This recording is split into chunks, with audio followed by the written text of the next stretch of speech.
ಸಾಕಷ್ಟು ವಿದ್ಯಾರ್ಥಿಗಳು 2024-25ನೇ ಸಾಲಿನಲ್ಲಿ ಹಾಸ್ಟೆಲ್ ಅರ್ಜಿ ಯಾವಾಗ ಓಪನ್ ಆಗುತ್ತೆ ಏನಿತ್ತು ಪ್ರಶ್ನೆಗಳನ್ನು ಕೇಳ್ತಿರೋ. ಇದೀಗ ಕರ್ನಾಟಕ ಸರ್ಕಾರದ ಹಿಂದುಳಿದ ವರ್ಗಗಳ ಒಂದು ಇಲಾಖೆ ಕಡೆಯಿಂದ, ಕಲ್ಯಾಣ ಇಲಾಖೆ ಕಡೆಯಿಂದ 2024-25ನೇ ಸಾಲಿನ ಇಲಾಖೆ ಮೆಟ್ರಿಕ್ ನಂತರದ ಒಂದು ವಿದ್ಯಾರ್ಥಿಗಳಿಗೆ ಒಂದು ಹಾಸ್ಟೆಲ್ ಅರ್ಜಿಯನ್ನು ಆಹ್ವಾನ ಮಾಡಿರೋದು. ಇದಕ್ಕೆ ಸಂಬಂಧಪಟ್ಟಂತೆ ನಿಮಗೆ ಮಾಹಿತಿಯನ್ನು ತಿಳಿಸ್ತಾ ಇರುವಂಥದ್ದು. ದಿನಾಂಕಗಳ ಕುರಿತು ಲಾಸ್ಟ್ ಡೇಟ್ ಅರ್ಜಿಯನ್ನು ಸಲ್ಲಿಸೋದಕ್ಕೆ ಮತ್ತು ಹಾಸ್ಟೆಲ್ ಒಂದು ಪ್ರವೇಶ ಯಾವಾಗಿರುತ್ತೆ, ಏನು ಎತ್ತ, ಸೊ ಯಾವೆಲ್ಲ ವಿದ್ಯಾರ್ಥಿಗಳಿಗೆ ಏನೆಲ್ಲ ಗೈಡ್ಲೈನ್ಸ್, ಏನೆಲ್ಲ ರೂಲ್ಸ್ ಇರುತ್ತೆ, ಯಾವುದನ್ನೆಲ್ಲ ಫಾಲೋ ಮಾಡಬೇಕು ಅಂತೆಲ್ಲ ಹೆಚ್ಚಿಗೆ ಶಿಕ್ಷಣಕ್ಕೆ ಸಂಬಂಧಪಟ್ಟಂತೆ ಅಪ್ಡೇಟ್ಸ್, ಇನ್ಫಾರ್ಮೇಷನ್, ಮಾಹಿತಿ, ಸುದ್ದಿಯನ್ನು ಪಡ್ಕೊಳ್ಳೋದಕ್ಕೆ ಕನ್ನಡ ವೇದ ಯೂಟ್ಯೂಬ್ ಚಾನಲ್ಗೆ ಸಬ್ಸ್ಕ್ರೈಬ್ ಆಗಿ ಬೆಲ್ ಐಕನ್ ಕ್ಲಿಕ್ ಮಾಡಿ ಅಂತ ಹೇಳ್ತಾ, ವಿಡಿಯೋ ನಿಮ್ಮೆಲ್ಲ ಸ್ನೇಹಿತರಿಗೆ ಮರ್ಯಾದೆ ಶೇರ್ ಮಾಡಿ ಅವರಿಗೆ ಮಾಹಿತಿ ಸಹಾಯ ಆಗುತ್ತೆ ಅಂತ ಹೇಳ್ತಾ ವಿಡಿಯೋ ಕಡೆಗೆ ಬರೋಣ. ವಿದ್ಯಾರ್ಥಿಗಳೇ, 2024-25ನೇ ಸಾಲಿನ ಮೆಟ್ರಿಕ್ ನಂತರದ ಒಂದು ಸಾಮಾನ್ಯ ಪದವಿ ಕೋರ್ಸಿನ ವಿದ್ಯಾರ್ಥಿಗಳಿಗೆ, ವಿದ್ಯಾರ್ಥಿ ನಿಲಯಗಳಿಗೆ ಹೊಸದಾಗಿ ಪ್ರವೇಶ ಬಯಸುವ ವಿದ್ಯಾರ್ಥಿಗಳಿಗೆ ಆನ್ಲೈನ್ ಮುಖಾಂತರ ಅರ್ಜಿ ಆಹ್ವಾನಿಸಿದೆ ಅಂತ ಮಾಹಿತಿನ ಕೊಟ್ಟಿದ್ದಾರೆ.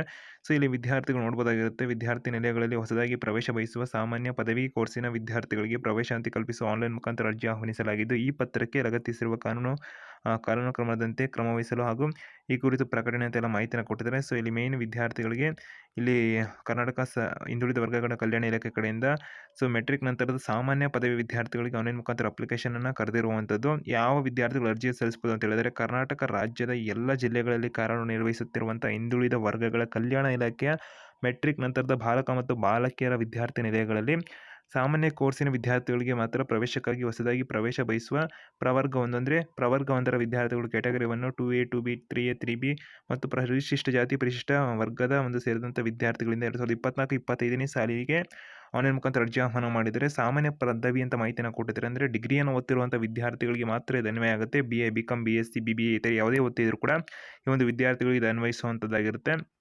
ಈ ಒಂದು ಪ್ರವರ್ಗ 1 SC/ST ವಿದ್ಯಾರ್ಥಿಗಳಿಗೆ 2.50 ಲಕ್ಷ ಆದಾಯದ ಮಿತಿ ಇರಬೇಕಾಗಿರುತ್ತೆ. ಪ್ರವರ್ಗ 2, 2A, 2B, 3A, 3B ಈ ಒಂದು ವಿದ್ಯಾರ್ಥಿಗಳಿಗೆ ಆದಾಯದ ಮಿತಿ 1 ಲಕ್ಷದ ಒಳಗಡೆ ಇರಬೇಕಾಗಿರುತ್ತೆ. ಈ ಒಂದು ವೆಬ್ಸೈಟ್ ಏನು ಕಾಣಿಸ್ತಿರೋ ವಿದ್ಯಾರ್ಥಿಗಳಿಗೆ HTTPS SHP Karnataka.gov.in ಅಂತಕ್ಕಂಥ ವೆಬ್ಸೈಟಲ್ಲಿ ವಿದ್ಯಾರ್ಥಿಗಳು ಅರ್ಜಿಯನ್ನು ಸಲ್ಲಿಸಬಹುದಾಗಿರುತ್ತೆ. ಸೊ ನಂತರದಲ್ಲಿ ಆನ್ಲೈನ್ ಮುಖಾಂತರ ಅರ್ಜಿಯನ್ನು ಸಲ್ಲಿಸೋದಕ್ಕೆ ಕೊನೆ ದಿನಾಂಕ ಬಂದುಬಿಟ್ಟು ಸೆಪ್ಟೆಂಬರ್ ತಿಂಗಳ 4, 2024 ಅಂತ ಮಾಹಿತಿನ ಕೊಟ್ಟಿದ್ದಾರೆ. ಇತರ ಮಾಹಿತಿನೂ ಇಲ್ಲಿ ನೋಡ್ಕೋಬೋದಾಗಿರುತ್ತೆ. ಸೊ ಇಲ್ಲಿ ವಿದ್ಯಾರ್ಥಿಗಳಿಗೆ ಇಲ್ಲಿ ವೇಳಾಪಟ್ಟಿ ಟೈಪಲ್ಲಿ ಅವರು ಮಾಹಿತಿನ ಕೊಟ್ಟಿದ್ದಾರೆ. ಸೊ ಒಂದು ಹೊಸದಾಗಿ ಅರ್ಜಿಯನ್ನು ಆಹ್ವಾನ ಮಾಡಿರುವಂಥದ್ದು. ಅರ್ಜಿ ಸಲ್ಲಿಸಲು ಪ್ರಾರಂಭ ದಿನಾಂಕ ಆಗಸ್ಟ್ 9, 2024ರಿಂದ ಕೊನೆಯ ದಿನಾಂಕ ಸೆಪ್ಟೆಂಬರ್ 4, 2024. ಹೊಸ ಅರ್ಜಿಗಳನ್ನು ತಾಲೂಕು ಕಲ್ಯಾಣ ಅಧಿಕಾರಿಗಳು ಪರಿಶೀಲನೆ ಮಾಡಲು ನಿಗದಿಪಡಿಸಿರುವಂಥ ಅಂತಿಮ ದಿನಾಂಕ ಸೆಪ್ಟೆಂಬರ್ 6, 2024 ಅಂತ ಮಾಹಿತಿನ ಕೊಟ್ಟಿದ್ದಾರೆ.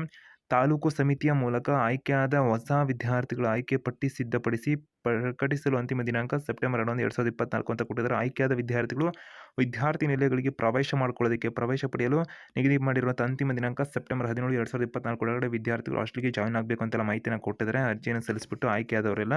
ಸೊ ಇಲ್ಲಿ ವಿದ್ಯಾರ್ಥಿಗಳಿಗೆಲ್ಲ ನಿಮ್ಮ ಸ್ನೇಹಿತರಿಗೆ ಮರಿದೆ ಈಗಲೇ ವಿಡಿಯೋನ ಶೇರ್ ಮಾಡಿ. ಸಾಕಷ್ಟು ವಿದ್ಯಾರ್ಥಿಗಳು ಹಾಸ್ಟೆಲ್ಗಾಗಿ ವೆಯ್ಟ್ ಮಾಡ್ತಿದ್ದಾರೆ. ಸೊ ಒಂದು ಬೇರೆ ಬೇರೆ ಊರುಗಳಲ್ಲಿ, ಬೇರೆ ಬೇರೆ ಕಡೆಗಳಲ್ಲಿ ವಿದ್ಯಾರ್ಥಿಗಳು ಕಾಲೇಜಿಗೆ ಸೇರ್ಕೊಂಡಿರುವಂಥವ್ರು ಅಂತ ಹೇಳ್ತಾ, ಹೆಚ್ಚಿಗೆ ಅಪ್ಡೇಟ್ಸ್, ಇನ್ಫಾರ್ಮೇಷನ್ಗೆ ಚಾನಲ್ಗೆ ಸಬ್ಸ್ಕ್ರೈಬ್ ಆಗಿ ಬೆಲ್ ಐಕನ್ ಕ್ಲಿಕ್ ಮಾಡಿ.